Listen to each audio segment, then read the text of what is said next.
it's now time to take you on the journey to Tourism Unit 2 entitled Tourism Product Development and Marketing. Now guys, let us look at the areas that will be highlighted in today's session. So firstly, we'll be looking at the benefits and purpose of pursuing this course. We'll also be exploring the syllabus. We'll look at the IA, the exam structure, and also just to zoom in on some possible careers that can be had if you pursue this course. Let's go. So we're starting with the benefits or purpose of pursuing the tourism course. Now, students pursuing this subject will benefit from exposure of the concepts and principles of tourism and their practical application to the business environment. So if you have a hint for business, if you have a passion for owning your own business one day, especially in the tourism or hospitality industry, this course is just for you. Additionally, this area of study, in keeping with the UNESCO pillars of learning, will also equip you to think logically and critically, as well as enhancing your human relation skills. Now, just in case you were wondering what does the acronym UNESCO means? It stands for United Nations Educational, Scientific and Cultural Organization. Now, their 4 pillars of learning are learning to do, learning to know, learning to live together, and also learning to be. So guys, pursuing this course will provide you with the opportunity of the know-how, knowing what to do and also how to do it, how to work together, and also how to be better persons. All right, now let us look at the overview of the syllabus. What are the different areas in the syllabus? Let us look at some of the things that you will learn. Now, the syllabus is divided into 3 modules. Module 1 has to do with product development. Module 2 has to do with marketing, and module 3 has to do with entrepreneurship. Now, from you see these modules, you can see that this particular unit will set you and gear you towards actually the sense of the business feel in doing your business plans, and also possible to tutor you or coach you in owning your own business. Awesome. Now, let us explore the internal assessment. Now, for those of you who are just joining sixth form, internal assessment means the same thing as your SBA. So we properly call it IA, right? So IA stands for internal assessment. So just as how with CSEC you have your SBA, with CAPE you have your IA. Now, let us look what the IA is. The topic of the school-based assessment is developing a business plan for a tourism product, service, or activity, right? So right there off the bat, it tells you that you'll have to develop a business plan. Now, you are required to produce a portfolio comprising an outline of a business plan for the development of a tourism product. This may also include a creation of a prototype. So whatever your product is going to be, if it's a t-shirt line, if it's a restaurant, whatever it is, you may have to, for instance, for the restaurant developing a prototype, you may have an image of what the restaurant is going to look like, or you may just have a floor plan, right? Now guys, let us look at the format of the project. So 1, you should have your cover page. Your cover page must have the title, the name, and your date. Next, you have your acknowledgements. And 3, your table of contents. And in this project or business plan, you will have your exec summary. You will also have the description of your product, C, your mission, objective, and also legal structure. D, market research, where you look at your target market, the competition, and what your plan is. E, operating schedule. F, financial plan.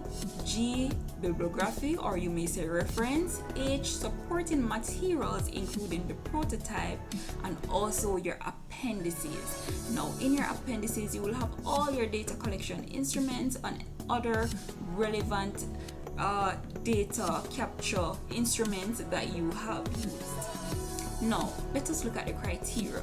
So you have for your executive summary 2 marks. Now your exec summary should summarize the main points, and this statement should be concise, so more or less like a page or 2 paragraph, but it must summarize your main points. Now even though the exec summary is placed first here, it's the last thing that you should do after you have completed your business plan, as the purpose of the exec summary is to summarize all your main points. Good.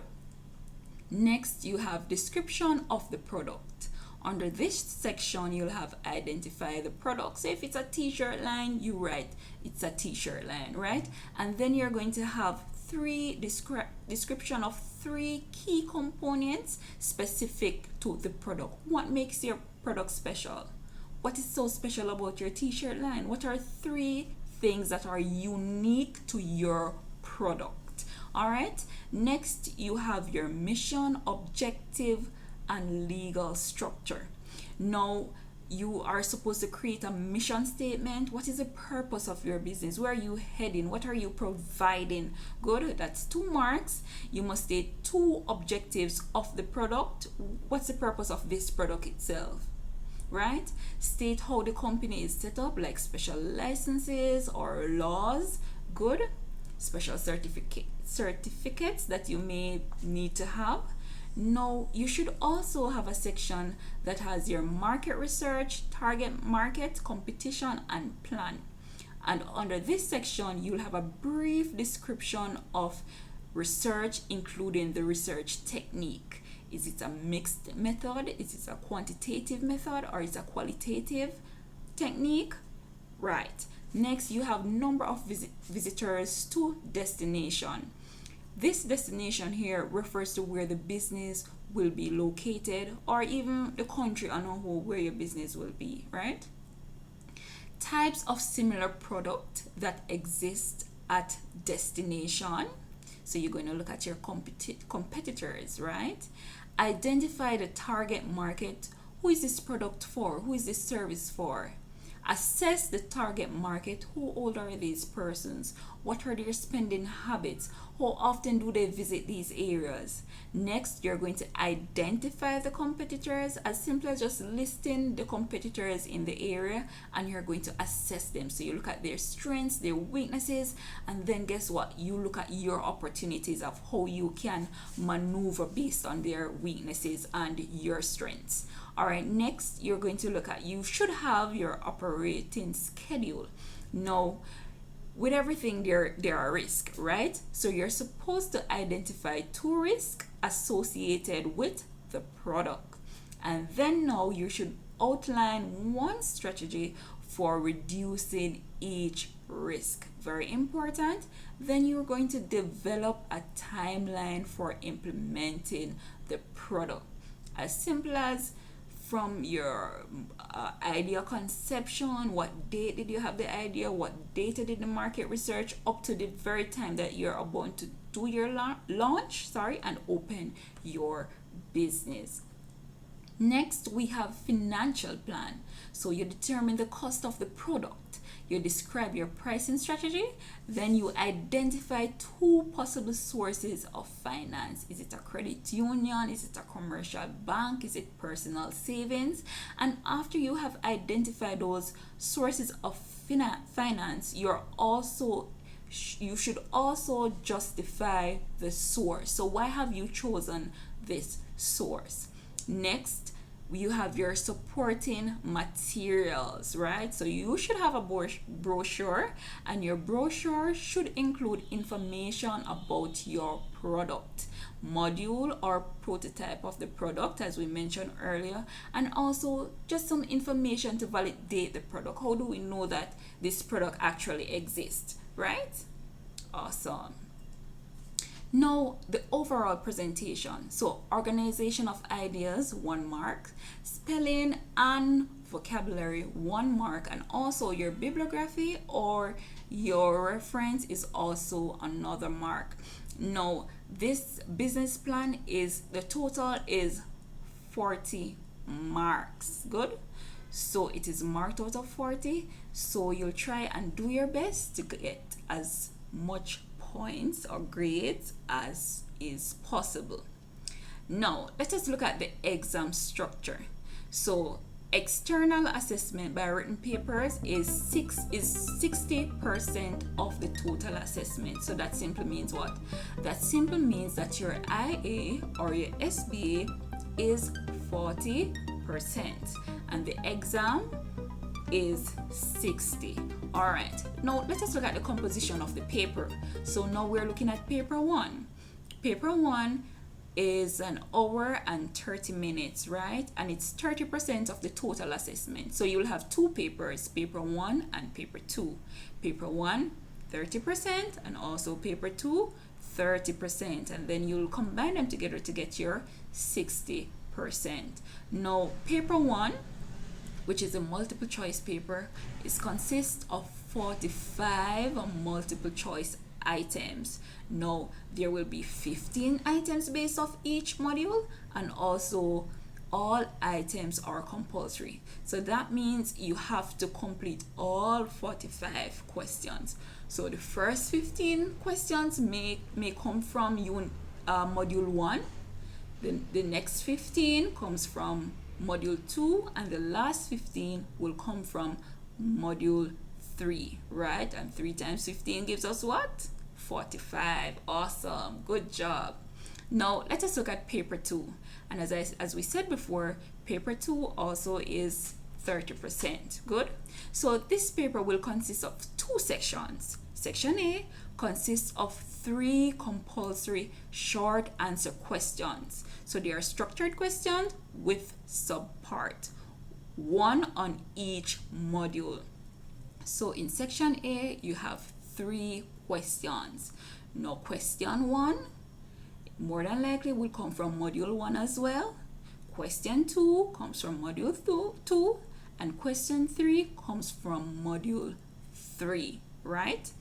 So this question is structured question with subparts. So for example, you have question 1, right? Question 1 may say define customers, define the term customers, and then for example, you have 1A. 1A may say list 3 types of customers. You get it? Right. So section B also consists of 3 compulsory essay questions, and essay meaning that you have to have extended responses on each module. So section B would have 3 questions as well. So number 4 at section B would be what? It's an essay type question worth 15 marks. Now sometimes the essay question may give you to list, like say discuss 3 things. So therefore you will break it, so you know that 5 marks, I should at least get 5 marks for 1 point, 5 marks for the other point, and 5 marks for the last point, right? Good.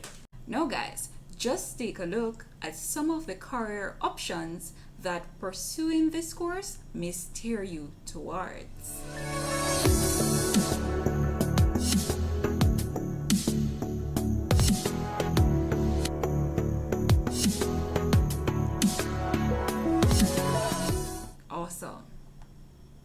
Awesome. You've made it to the end of the video. Need more content like this? Don't forget to subscribe. Most importantly, share it with persons who you think may find this channel useful. Thank you for making it Fairies Tutorials.